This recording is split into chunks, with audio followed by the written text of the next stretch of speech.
AI 붐이 일어나면서 엔비디아의 H100 GPU 수요가 폭발하며 가격이 대당 6천만 원까지 올랐다는 소식입니다. 6천만 원이면 제네시스 G80 한 대 값인데요. 일론 머스크는 마약 구하기보다 훨씬 어렵다고까지 말했습니다. 현재 엔비디아는 AI 개발에 이용되는 반도체를 세계 시장의 90% 이상을 공급하고 있는데요. 사실상 독점 체제 안에서 어마어마한 수익을 올리고 있습니다. 최근 실적 발표에서는 어려운 경기임에도 불구하고 어닝 서프라이즈를 보여주며 단숨에 주가가 25% 상승을 달성하기도 했습니다. 세계 10위 안에서 노는 사이즈의 기업이 하루에 25% 움직인다는 게 사실 말이 안 되는 거거든요. 삼성전자가 하루에 25% 상승했다고 생각해보세요. 대한민국 난리 나겠죠? 근데 그 삼성전자보다 몇 배는 더 큰 종목입니다. 상승세를 탄 엔비디아의 주가는 미친듯이 올라 시가총액 1조 달러에 도달했고 현재 사우디 아람코를 제외하고는 전세계 5위 기업이 되었습니다. 지난 2018년엔 전세계 반도체 종목 중 6위였지만 단숨에 1위 자리를 차지했습니다.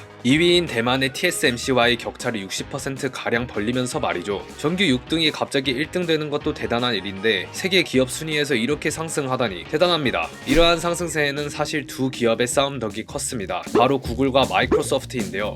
왜 그들의 싸움에 엔비디아가 배불러졌을까요?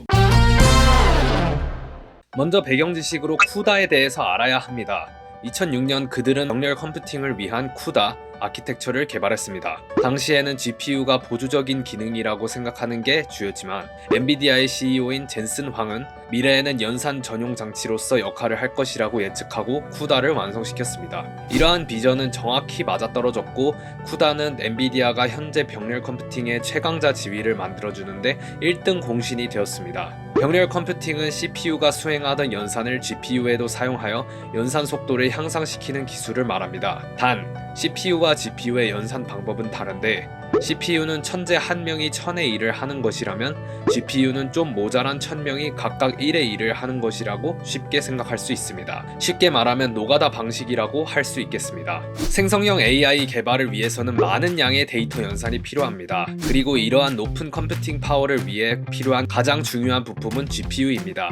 그런데 엔비디아에서 개발한 GPU가 압도적으로 성능이 좋습니다. 물론 퀄컴이나 인텔 같은 경쟁사들도 제품을 내지만 2020년에 출시된 엔비디아의 A200 성능도 못 따라오고 있습니다. 2022년 10월부터 양산되기 시작한 엔비디아의 H100 GPU가 현재 GPU 시장에서 압도적인 성능을 보여주고 있습니다. 따라서 마이크로소프트가 투자한 오픈AI의 챗GPT와 구글의 바드가 본격적으로 경쟁에 들어가면서 A100, 현재는 H100 GPU 수요가 폭발하게 된 것이죠. 대체제가 없기 때문에 정말 말 그대로 부르는 게 값이 돼가고 있습니다. 마소와 구글 또는 다른 기업까지 해서 생성형 AI를 두고 경쟁을 하면 할수록 엔비디아는 배가 불러지는 구조가 만들어져 있죠.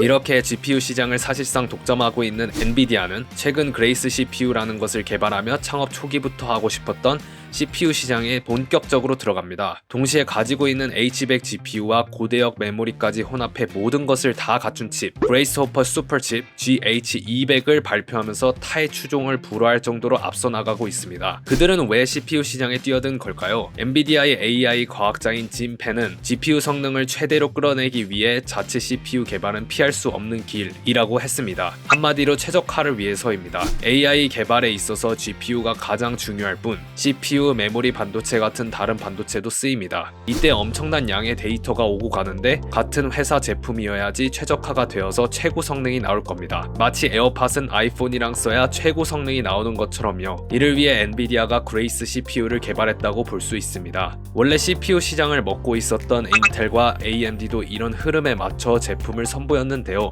인텔은 통합형 칩은 포기했고 자체 GPU인 팔콘 슈어라는 AI 칩을 발표했으며 AMD는 인스팅트 MI300이라는 CPU와 GPU를 결합한 APU를 발표했습니다. 엔비디아의 슈퍼칩 GH200과 AMD의 인스팅트 MI300의 본격적인 경쟁에 들어갈 것으로 예상됩니다. 시장은 엔비디아가 갖춘 소프트웨어 인프라 등을 이유로 AI 시대의 승자는 엔비디아가 될 것으로 생각하고 있습니다. 그러나 까보기 전까지는 우리는 모르는 것이겠죠. AI 시대가 오면서 반도체 시장에 지각 변동이 일어나고 있음을 알 수 있습니다. 엔비디아는 새로운 슈퍼컴퓨터도 발표했는데요. 엔비디아의 슈퍼칩 GH200을 통해 DGX H200이라고 하는 1초에 100경번 계산하는 슈퍼컴퓨터를 만들었습니다. 가격도 300억 원으로 쌉니다. 물론 300억 원은 큰 돈이지만 저 정도 성능의 슈퍼컴퓨터에 저 값은 싼 겁니다. 엔비디아의 슈퍼컴퓨터는 7년 동안 성능이 5000배 좋아졌다고 합니다. 기술 발전 속도가 놀라울 따름입니다. 앞으로 더 빠르고 많은 연산을 필요로 하는 빅테크 기업 시장에서 게임 체인저로 등극할 것으로 예상됩니다. 과연 AI가 엔비디아고 엔비디아가 AI인 시대가 올까요? 지금까지 비즈토랑이었습니다. 구독 눌러주시면 큰 힘이 됩니다. 감사합니다.